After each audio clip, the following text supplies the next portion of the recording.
Hello বন্ধুরা, তোমরা কে কেমন আছো? আশা করি সবাই ভালো আছো।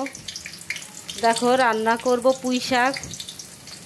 দিয়ে দিলাম পেঁয়াজ, দিয়ে দিব রসুন,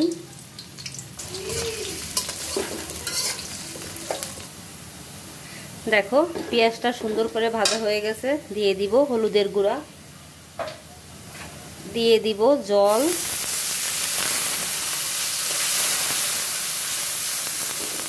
একটু আদা বাটা, একটু রসুন বাটা, লবণ দিয়ে দিলাম, দিয়ে দিলাম কাঁচামরিচ,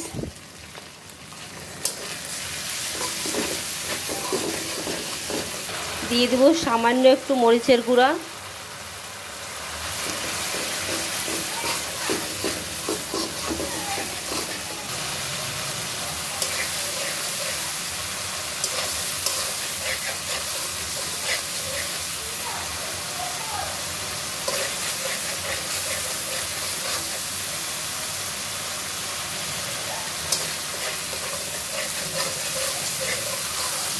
দেখো মশলাটা সুন্দর করে কষিয়ে নিলাম।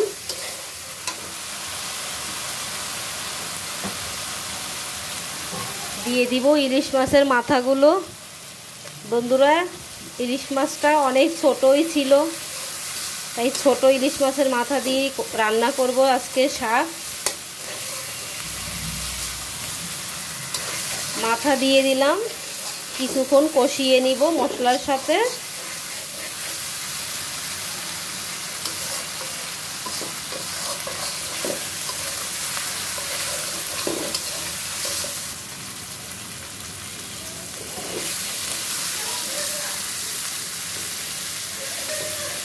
বন্ধুরা, কষানো হয়ে গেল, দিয়ে দিব পুঁই শাকগুলো।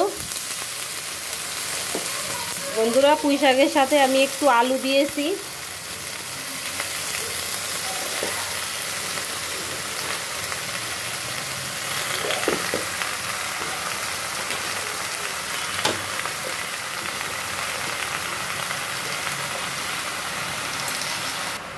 বন্ধুরা, আমি শাকটা উল্টিয়ে নিলাম খুব সাবধানের সাথে।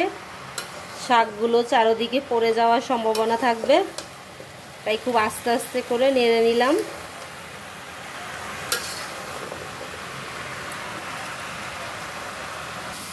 দেখো সুন্দর নেড়ে চেড়ে নিলাম। বন্ধুরা, আমি এটাতে একটু জল দিব।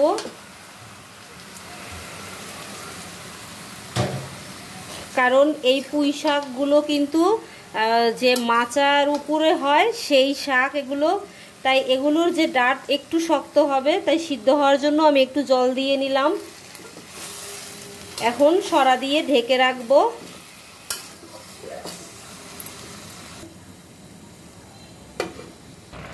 দেখো আমি শাকটা হওয়ার মাঝখানে একটু নেড়ে চেড়ে দেওয়ার জন্য সরাটা তুলে নিলাম।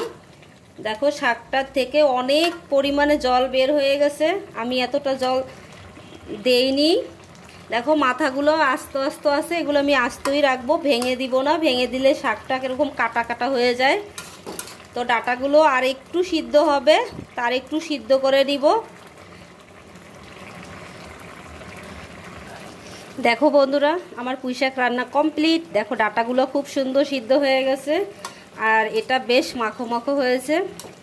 তো আমার রান্নাটা কেমন লাগলো অবশ্যই কমেন্ট করে জানিও। তোমরা সবাই ভালো থেকো, সুস্থ থাকো। দেখা হবে নতুন কোনো রান্নার ভিডিও নিয়ে। ততক্ষণ জন্য বাই।